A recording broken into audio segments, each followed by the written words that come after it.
Good morning అల్లం చాయ్ friend. So night 1 అయింది, అందుకే లేట్గా లేచాను. ఈరోజు నాకు చాలా ఇష్టమైన ప్రాణమైన రోజు, అది లక్షవారం. సో ఇందులో అల్లం మిరియాలు 100 గ్రాముల పైనే వేస్తాను ఫ్రెండ్. సో బాబు డ్యూటీ టైం అయిపోతుంది. ఈసారి టీ ఎట్లా పెట్టాలో టీ మాత్రమే బ్లాక్ చేస్తా, సరేనా? గుడ్లు పులుసు వండాను. గుడ్లు పులుసు వండాను. బాబు క్యారెట్స్ కట్టాలి, నేను స్నానం చేయాలి. ఫస్ట్ బాబా గారికి స్నానం చేయించాలి, నేను స్నానం చేయాలి. బాబా గారికి స్నానం చేయించి వెటర్స్ని గారు అంటారా?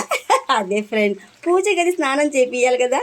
సో నా వాయిస్ చాలా బాగుంది, స్మైల్ చాలా బాగుంది అంటారు కదా. సో దానికి మెయిన్ లీడు అల్లం చాయ్ ఫ్రెండ్. ఇది ఎట్లా చేయాలో ఫస్ట్ నేను చూపిస్తా. సో ఫోన్ ఒకరు పట్టుకోవాలి. So phone something is there, ఏదో బాబా గారు ఉన్నారు అట్లా బతికేస్తున్నాను. కిచెన్లో ఫోన్ తీసుకెళ్ళదని సాయి చెప్తాడు. సాయి అంటే నాకు కొడుకు ఫ్రెండ్. సో అందుకనే ఫోన్ ఒకరు పట్టుకుంటే, ఈ గుడ్లు పులుసుకి నాకు చాలా బంధం ఉంది. ఎంత బంధం అంటే, మా నాన్నగారు, అబ్బా రజనమ్మ నువ్వు గుడ్లు పులుసు చేస్తే 7 ఇళ్ళకి వాసన వస్తుంది అమ్మా, తొందరగా వండి తల్లి ఆకలి అవుతుంది అంటే, మీ అమ్మ కన్నా నువ్వు ఎంత బాగా చేస్తావమ్మా అని పొగుడుతుంటారన్నమాట. ఎందుకు పొగుడుతారంటే, అమ్మ దగ్గర కాకపోతే ఎవరి దగ్గర తెచ్చుకుంటావు ఫ్రెండ్ అంటే తొందరగా వండేస్తారనమాట. అంటే లేకపోతే మా నాన్నగారికి అమ్మకు మించిపోయి వంట, మా గుడ్ల పులుసు చేస్తే మా అమ్మ గుర్తొస్తుంది అనుకో అంటే మా నాన్నమ్మ. మా నాన్నగారికి గుడ్ల పులుసుకి నాకు అంత ప్రేమ ఉందన్నమాట.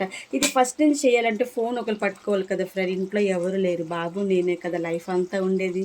మూడో వ్యక్తి ఎవరు ఉన్నారు, ఎవరు లేరు కదా. సో అందుకని కంగారుగా క్యారేజ్ కట్టేసి నేను 11 అయిపోయింది ఇప్పుడు. ఓ మై గాడ్, 3:30కి టచ్లోకి వస్తాయి. Boy friend, don't feel. అమ్మ నాన్న ఆవకాయ రజనీ ఇప్పుడు గుడ్లు పులుసు ఎప్పుడు బోర్ కొట్టదు.